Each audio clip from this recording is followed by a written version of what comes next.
Welcome back, Menopause, to another episode of, I just forgot the name of my... Thanks for joining me on Menopause Unscripted. Remember, the change is just another beginning. Welcome back, Menopause, to another week of Menopause Unscripted. I am, of course, Dr. Heidi, and I am back with Dr. Meagan Marcuccilli, a medical doctor and a Menopause Society certified practitioner. Today, we are book clubbing the book To Menopause by Tamsen Fadal. If you're wondering why we have our iPads, we are literally going through Tamsen's book club questions. You'll be able to find these in the show notes, or at least the link to follow along. So if you wish to download and to follow along with us as we go through this podcast, by all means do. So without further ado, we're going to go back and forth with questions and just have some conversation related to this wonderful book.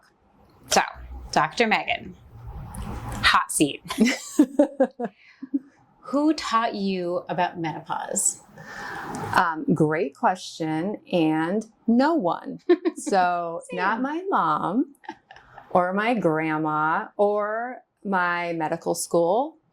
So it wasn't, right? So my learning curve started when I started experiencing my own perimenopause symptoms. Isn't that something? Yes. We're in the same boat. So no one talked to you about it. Sames. So no one told you anything. We can just cross that one off the list. Right. Excellent. Okay. We've gone through question one. All right. Let me Very put my fast. glasses on. They're going to be coming on and off. Okay. That's fine. I should have brought mine. So number two, I'm going to ask you a very candid question. Mm-hmm. Are you in menopause? I am. I've been in menopause for 2 years next month. And how was my anniversary? Congratulations. Thank you. Happy anniversary.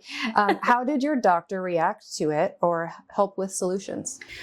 So this is not everyone's experience. So I don't want everyone thinking that this is going to be their response, but very literally 4 days after starting hormone replacement, and I started everything at the same time, which I don't think a lot of people are suggested that, but I had nothing of anything, not estrogen, progesterone, testosterone. So they gave me the gamut. I called my OBGYN and I told her very specifically that I felt like a drowning woman who'd been thrown a life raft. And I can't tell you how much that helped.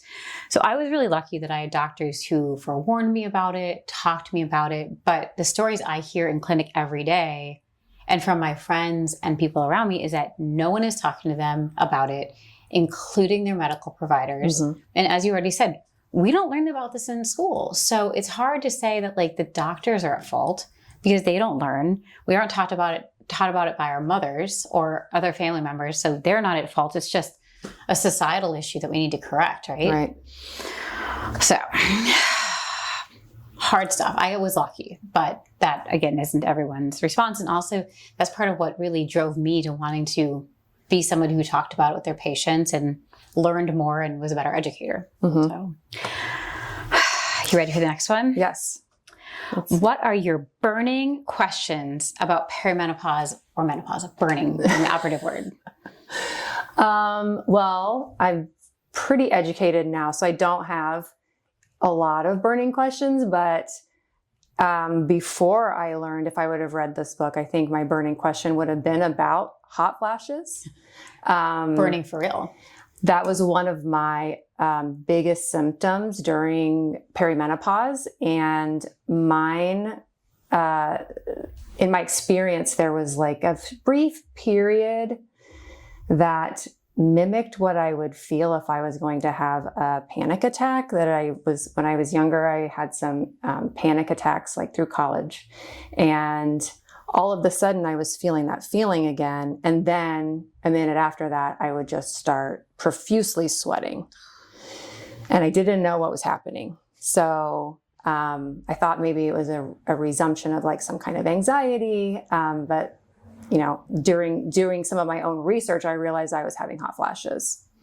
You are basically mirroring the experience of the author, mm-hmm. where she was saying that her first symptoms were anxiety, panic attacks, hot flashes, and that's those are such prevalent symptoms for so many women. Not everybody, but so many. Right. Oh, you're giving me flashbacks to yesterday. Oh, no more hot flashes. No, let's not do it. Okay. Your next question. Mm-hmm. Do you feel comfortable talking to a partner about menopause? My poor partner probably hears more about this than he wants. I don't know how much he retains. But like, he got in the car yesterday and he's like, so can we turn on something that isn't menopause music? And I'm like, you mean the menopause book I'm listening to? Menopause music. That was literally menopause music. I'm like, it's not music. It's literally an audiobook. It's like, all I do is listen to audiobooks in the car. So the poor guy probably hears more about it than he would like. That being said, some of the parts of menopause are still really hard to talk about, like specifically like intimacy, pain with sex. I mean, those things are still a challenge, even being right literally in the middle of this and being an educator. Those things are still hard to talk about and still hard to communicate. Yeah. So yes, but also with caveats. Yeah. Oh, your next question. What has your doctor told you about your hormonal status? Oh. Nothing. What have you as your own doctor told you about your hormonal status? I do. I shouldn't say that. I do have a doctor. So for me, unlike you, and I didn't have any help from a doctor at the time. I started experiencing symptoms and went to an OBGYN, not only because of the perimenopausal symptoms I didn't know were perimenopause, like the flashing and the night sweats and the insomnia and the anxiety. The 31 symptoms listed in the book. Right, like everything. I have all of those. But for irregular bleeding. Okay. And so I went to my OB for that because I wanted to figure out what was going on. And they didn't look at my hormones at all. They didn't talk about me being in perimenopause or any of changing hormones. It was a workup for endometrial cancer. That's what they did. And I knew based on the pattern that I didn't have, it wasn't endometrial cancer type of bleeding. But I went through maybe 4 or 5 visits at this OB before I finally said, I'm not coming back here. They had me in a pre-op. And I said, I know I don't need surgery. Like that is not what's happening. And so I didn't get a lot of help from a provider. I kind of on my own explored a telehealth company that was prescribing hormones and thought, you know, I'll just try them and see what happens. Yeah. And I was very similar to you in that within a week, I was like, oh my gosh, I feel like a completely different person. Like my body was screaming for hormones. Yeah.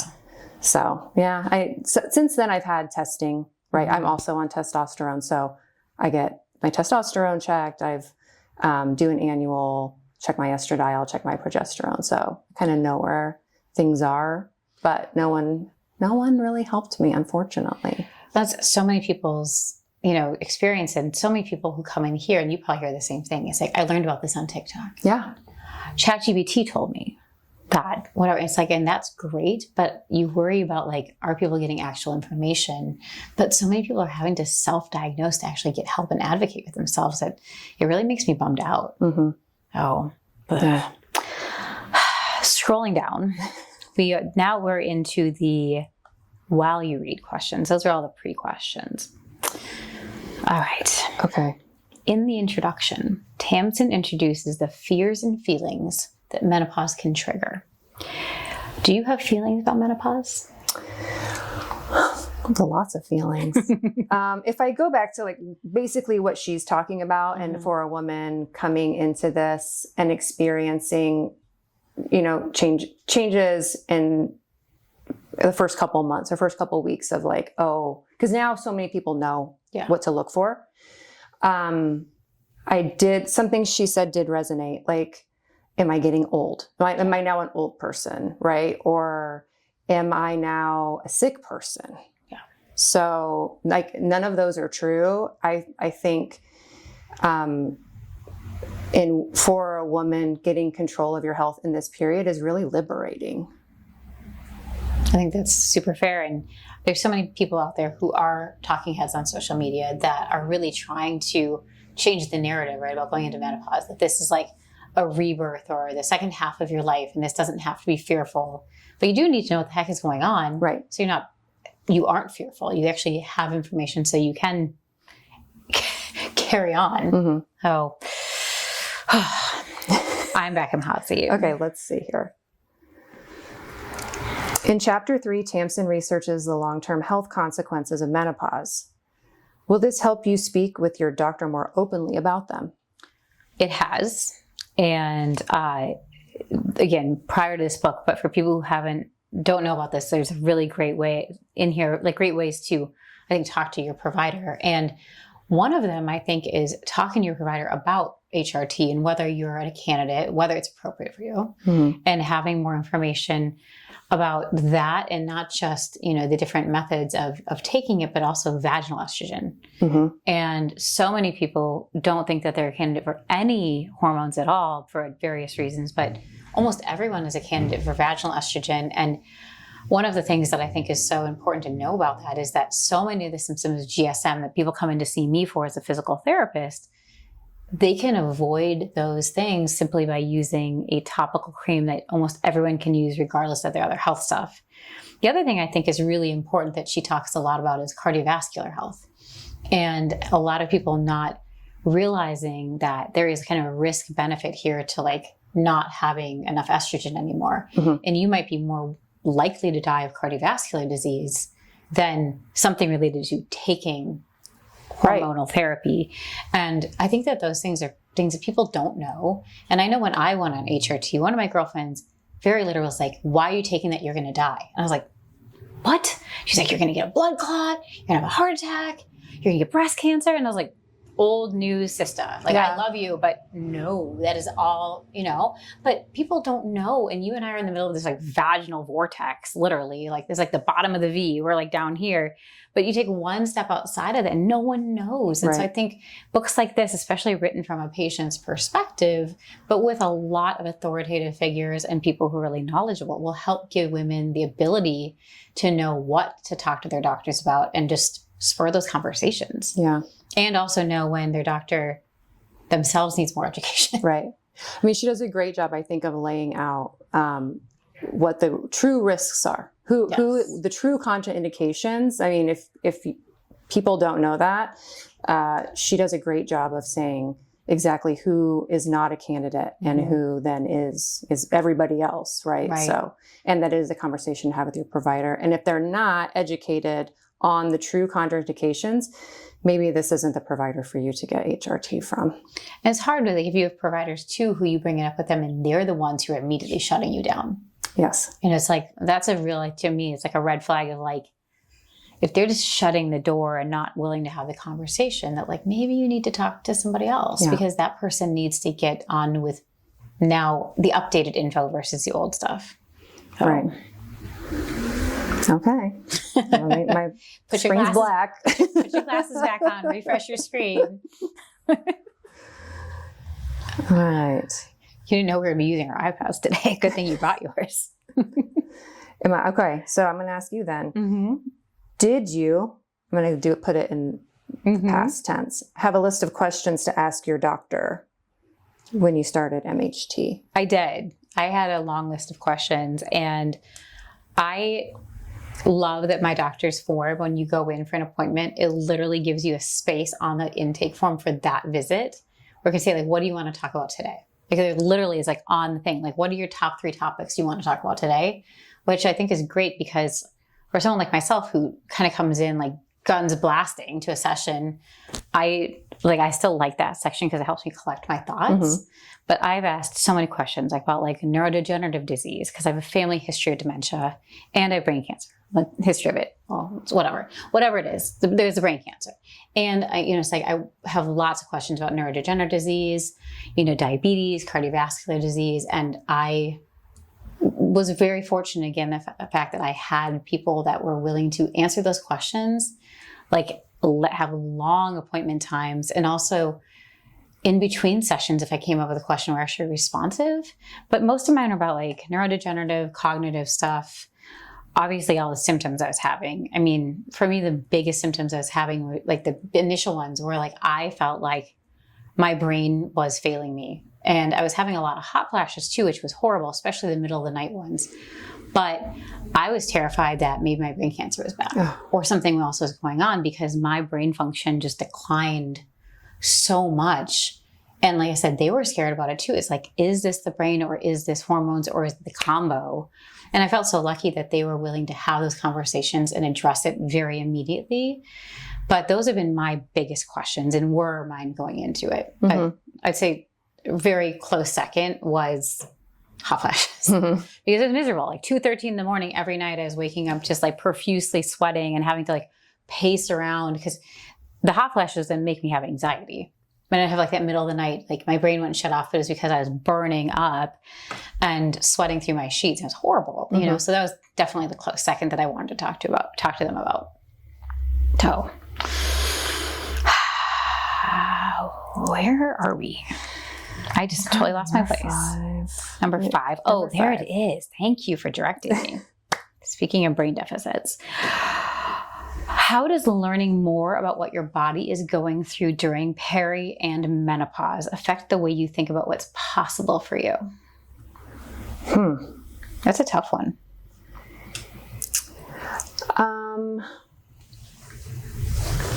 I think knowing what these different hormones do in your body and experiencing a period of like the deprivation of them, and then starting hormones myself and feeling better from that, I think that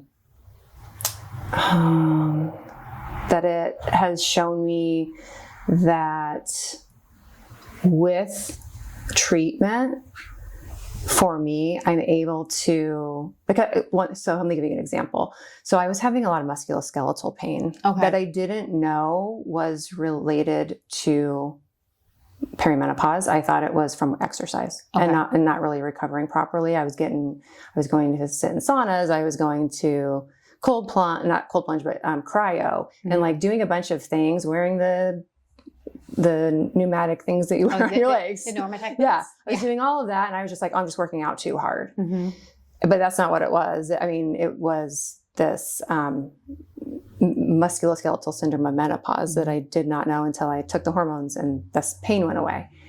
But I think that has allowed me to really focus in on like how to become stronger, how to like paying attention to my bone health, my muscle health. I've been getting DEXA scans quarterly to see what's going on there. Just like if everything is in alignment, how can I be strong enough and healthy and resilient enough to enter these next decades of life and not be frail? No, I think that's great. Like a really great way of thinking about it, especially because you've got kids and you're going to want to be with them for their whole lives and be upright and mobile, and then eventually probably have grandchildren. And same thing. It's like people want to be able to pick up their grandkids. Did you ever see that commercial where the guy is lifting the kettlebell? And like, it's like, he's like doing this like kettle, and he starts with like, he can't do anything. And then they transition it from the kettlebell into him picking up his granddaughter. Do you ever see that commercial? No. Oh my God, it made me cry. And it was like this guy, this older guy, he started and he looked so frail. And he just started like just like these small little lifts. And then he just builds up. And then at the end you see like his why. And I think that's such a big thing, is like, why are we doing this, right? And why don't we want to be frail and fragile as we grow older? And I know we all have like our whys. And it's like, we have to take care of ourselves now to be able to do those things later. We can't, it's kind of hard to catch up when we're already 70. Right. So yeah, I love that. Sorry about my like random guy commercial. It's probably for like Coca-Cola or something. I don't even know. The Budweiser horse commercials. Those do, yeah. Okay. So what have been some of your biggest fears about menopause, and what did you read in this book that helped you think differently about them? So because I went into menopause so suddenly, and it was like, I didn't have like any sort of perimenopausal period. I literally went from every month having a cycle to not. And there was no in between. So I think I didn't really have a lot of time to develop fears. But for people who have not entered perimenopause, like if I was going to give this to like a 20-year-old or to someone in their early 30s and they hadn't started any of this and they had a lot of questions and they had a lot of no knowledge about this. Like if this was 9th grade health class, okay, and we were doing this and people had a lot of fears thinking like, I'm going to be frail, I'm going to be old, I'm going to get really old all of a sudden, I'm going to be this old like blue-haired, lady because I hit menopause. I think one of the most marvelous thing about this book is that number one, it's written from a patient perspective. Number two is a very professional woman who went through this, and literally her experience going through this was a career and life shift. Yeah. And using that is kind of this like hopeful thing of like, this isn't the end. It can literally be a restart to your life or a change.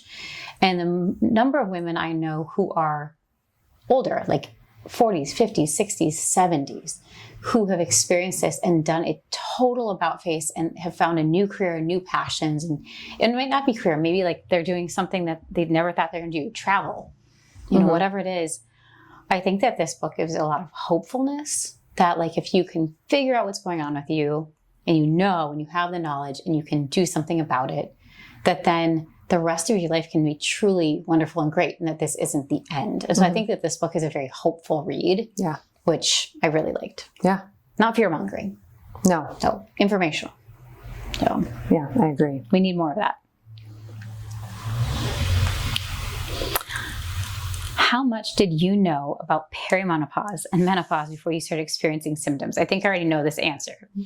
Not hardly anything. I mean, nothing. I didn't. So I was probably, I want to say that's what I was about to say was not true. What I really think is I had my daughter when I was 36. Okay. And I think I never really returned back to kind of a baseline from that. I think from that period on, I was in perimenopause and I didn't know.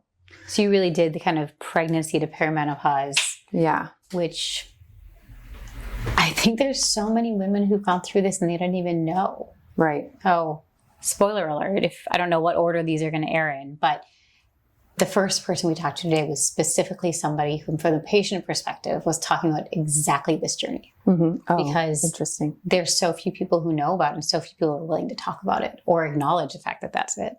So yeah. Well, I think a lot of the things that your women experience with young babies and toddlers in the home, some of those manifestations are similar to perimenopausal ones, like poor sleep, right? Yeah. So when you're not sleeping, a lot of things happen. You feel fatigued throughout the day. You can gain weight. You can have increase in like mood changes, irritability, all of these things that are also symptoms of perimenopause.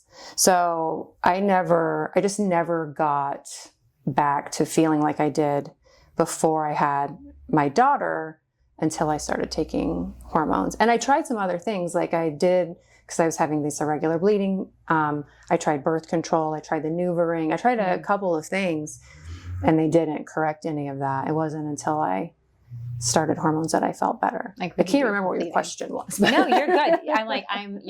You're like answering so many things. Can I ask you a really personal question about pregnancy? Mm-hmm. Were you breastfeeding? I was. Okay. So estrogen depletion from that also. Mm-hmm. So, cause that's always something I kind of ask patients is like, did you breastfeed? Cause no judgment one way or the other, but like with breastfeeding, your estrogen is depleted too. So again, that kind of like weird thing where it's like, am I not? Like, what's going on? I'm tired. I'm stressed out. I'm anxious about this child. I probably must feel musculoskeletal pain because I just had a baby. Yeah. Like, so much stuff. Oh, I haven't had a kid, but I feel for all of you. If I ever have a kid, I'm going to be like 50 having a kid, dear Lord. So, also, I think I already know this answer. Where did you get your information? How did you learn? Google. Dr. Google Good old Dr. taught Google. me.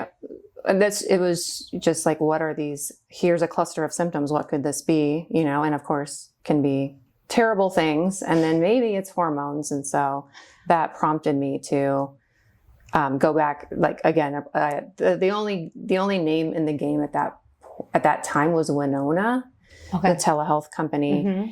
And I just filled out their information and they sent me hormones in the mail and here I am today. I was going to say, and fast forward to you feel better.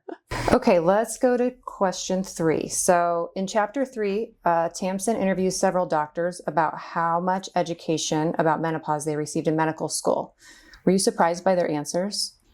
So we already talked about this a little bit, so I'm going to keep this super short, but the answer is I wasn't surprised because I know how little education I received, and I also know how little education most of my colleagues received. Mm-hmm. I wasn't surprised, but I think a lot of patients are going to be surprised. And I think that actually might help a lot of people with their frustration about the medical system, is realizing that this is like a cultural and systemic problem and not the fault of their doctor, because we don't learn this, and you have to really go out and seek this information as a medical provider, which we should be doing. But that being said, it's not just something we learn. So I think that that might help alleviate some people's frustrations. Yeah. So we're going to skip question 4 just because we've kind of already canvassed it. So we're skipping to question 5 for anyone who's following along. Were there things that you learned about in this book that made you angry or frustrated? What were they? So the thing that made me angry and frustrated was I wish this book would have been around when I was going through my own symptoms, because I found it, reading what happened with Tamsen is very similar to my experience. And I found it like very, very triggering to read another woman experiencing the same thing, knowing what I know now and how we can help people and how safe and effective hormone therapy and the non-hormonal treatments are.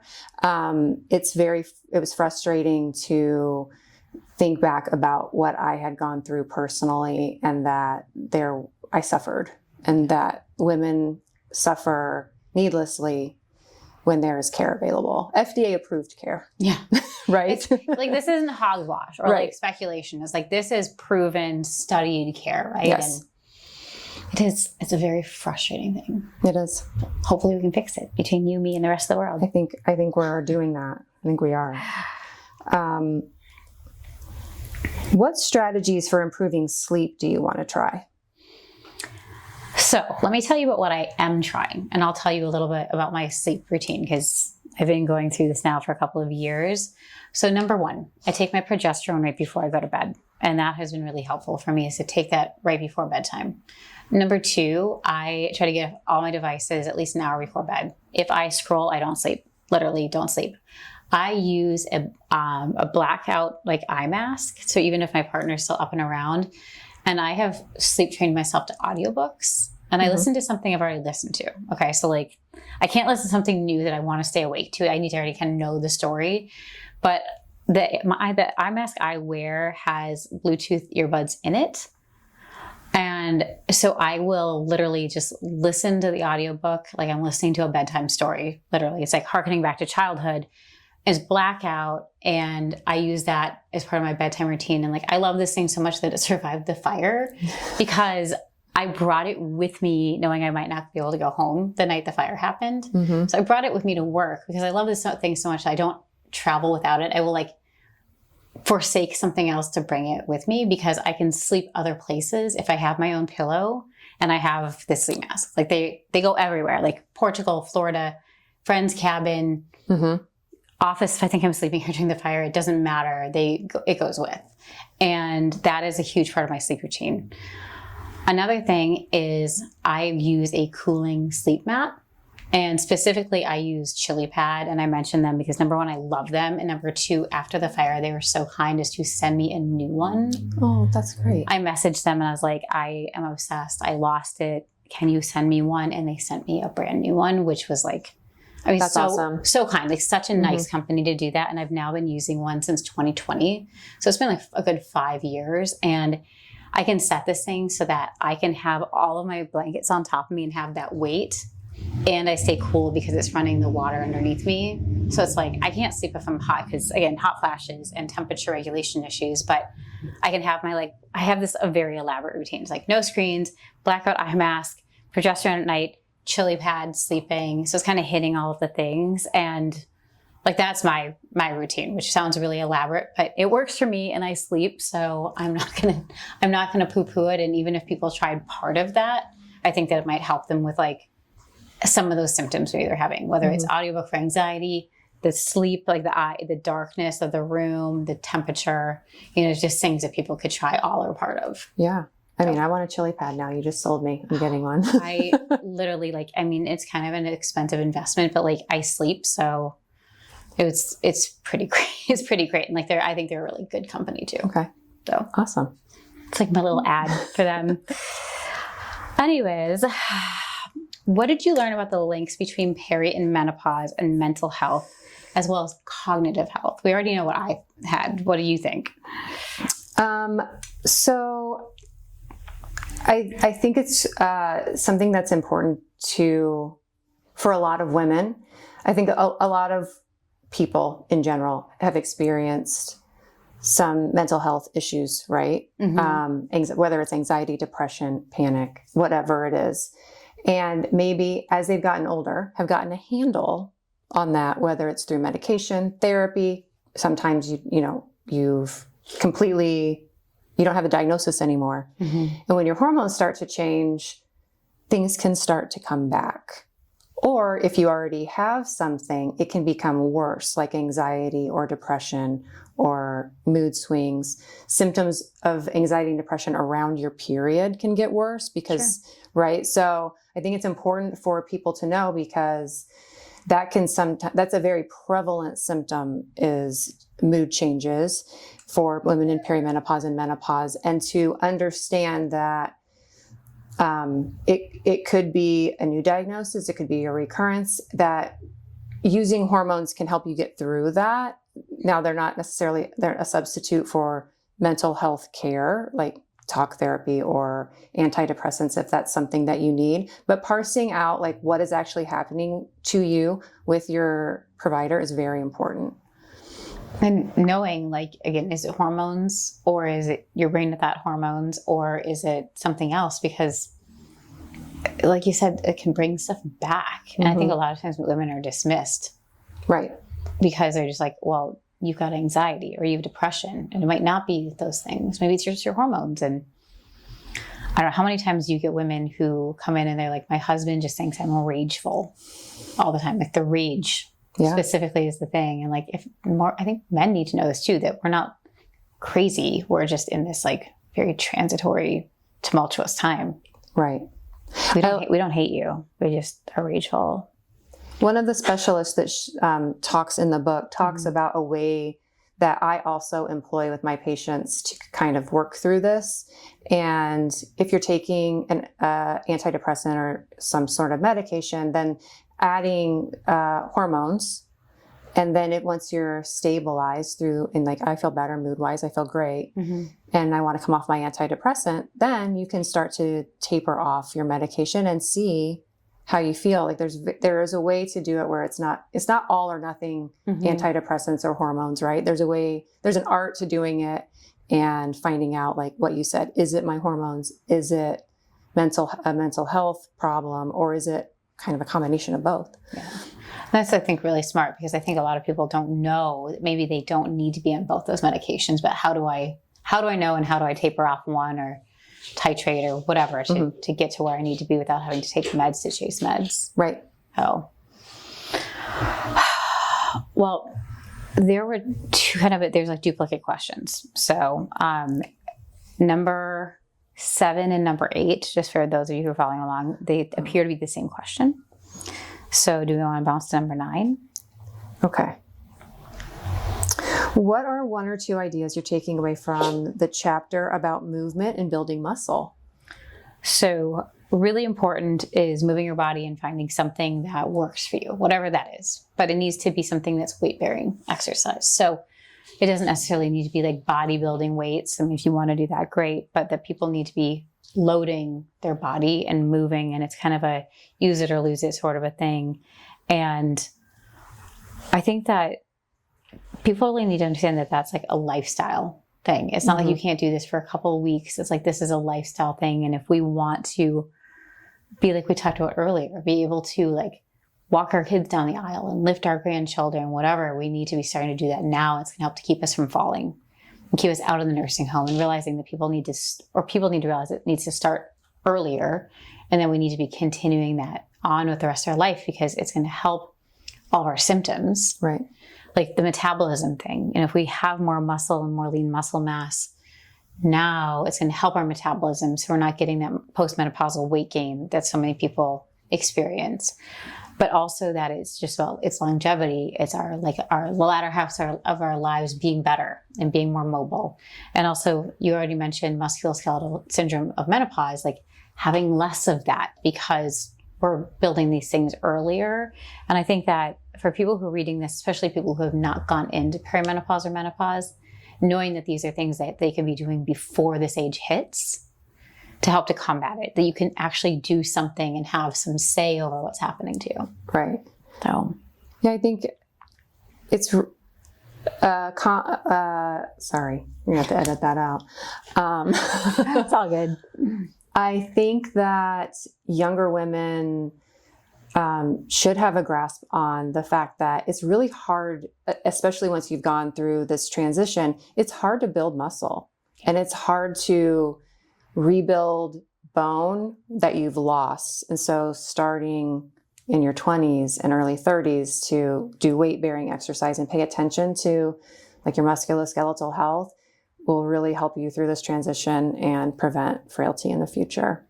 Don't you wish our moms taught us about this? Like, I mean, I so wish someone had talked to us about this in our 20s. Yeah, I think we were, in our generation of women, the focus was on being as small as you possibly could be, right? Cardio bunny. Cardio. Yep. How tiny can you be? That's what's attractive. And that is setting you up for failure. Yeah.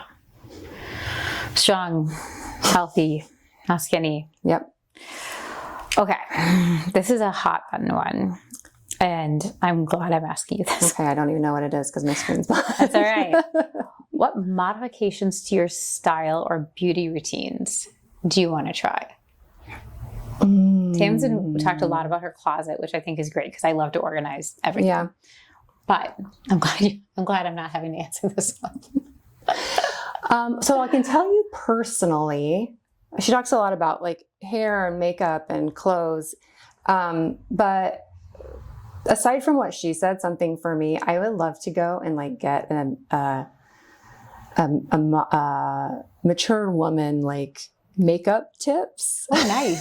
Yes. Where do you go for that? I don't know. I need to find someone who'll do it. But like I notice like I have like, more eyelid skin than I used to have. So I can't wear my eye makeup the way I used to when I was younger. And like, I've not really learned any like TikTok tips on how to do my makeup different. So I think I would like to learn that. And I don't know anything else. Maybe that's another podcast topic we need to explore because I don't know. I don't know anyone either. And I don't know how to do my makeup. So me neither. I don't know anymore. I think style wise, I've kind of revamped my closet to be more capsule-y, things that go together, things that flatter my body, not trying to like follow like fast fashion or like what's popular right now, but going with more classics. Oh, I like it. Yeah. I think that's very smart. It probably cost you a little bit less money too, because you're not buying a lot of fast fashion. Yeah. So chasing trends. Hopefully you're up. Let's see. Oh, I'm up. Yeah, like you're up. Nope, I'm up. What number are we on? 11. Okay. What are one or two ideas you're taking away from the chapter about the importance of friendships and community? Well, I've got to say here that again, I find myself very fortunate. I just got back from spending a weekend with friends of mine that I've been friends with since I was in 7th grade. We're still friends now, and we work really hard at maintaining our relationships. I mean, there's a lot of people who, like, there's a lot of text messaging, a lot of talking, and we work really hard at it. But those friends who are like my chosen family and like my community at large of friends, I mean, that I think is incredibly important. And I think a lot of people find that they lose that at some point in their lives and find that when they're older, maybe it's harder to make friends. So I think that for people who are fortunate like myself to have like long-term friendships, I think it's really important. And then if they don't have that, finding ways to make new friends, whether it's through work or kids or, you know, things like meetups or whatnot. I think it's really important to find ways to make friends, because none of us should be doing this alone. Like, humans are not solitary creatures. Like, we need community and friends. We shouldn't be trying to go this alone, and hopefully having people that we can have own conversations about this and everything else in life about. No.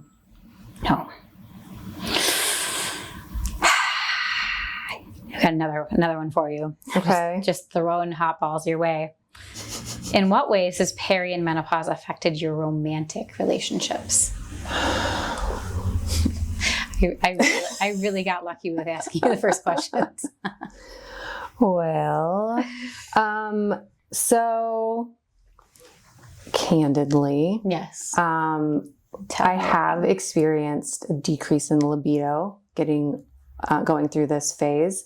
I do also take testosterone, and I have found that it is helpful. It's like a gentle, gradual, like nudge, but there was not only me, but I think a lot of women that I treat as patients come to me and say, I'll ask, how's your libido? And they'll say, in the tank. And I feel, their next thing is, I feel so bad for my husband. Because it's not him. No. But I'm just not interested. And, you know, I've experienced that myself. And I think that whether it's hormonal or there's a lot, libido, you know, because you're treating pelvic floor. It's a multifactorial thing. And it's not just, here's a hormone, it's fixed, right? So there's a lot of things that could contribute, a lot of things to work on, but I think there is light at the end of that tunnel if you're a woman who's experiencing that. There's a lot of help out there for you. And I think we're lucky to be in a time where this is like, it may not be covered by insurance yet, but at least we're now starting to talk about it and move forward with it.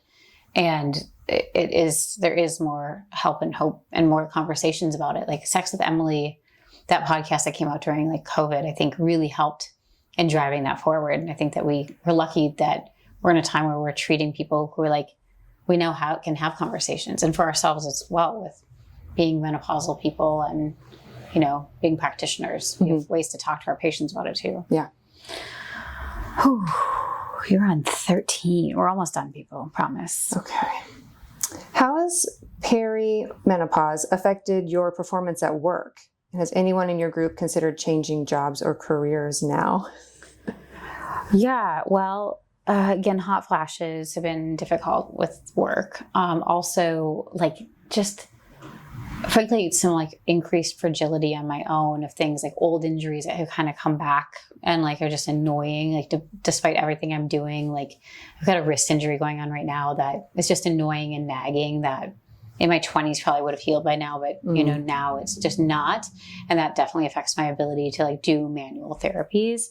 And so some of those things have been challenging, and, you know, not necessarily like perimenopause or menopause, but like in terms of like those things, like definitely like the way it's shifting my career is wanting to be much more of an educator about this and wanting to work with women a lot more that are experiencing this and helping educate men about what's happening with us too.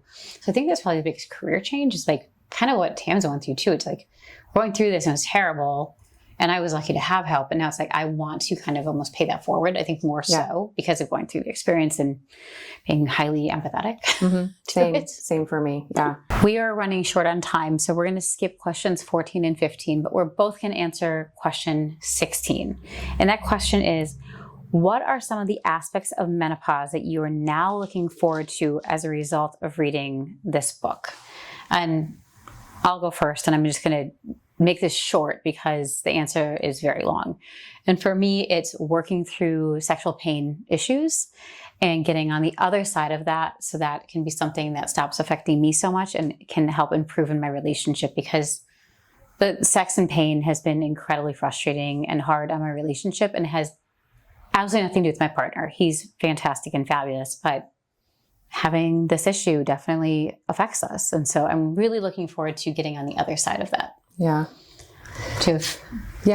Mine is quick. It is no more periods. After years of dealing with irregular bleeding and heavy periods and, not knowing when it's coming, like no more periods is so liberating.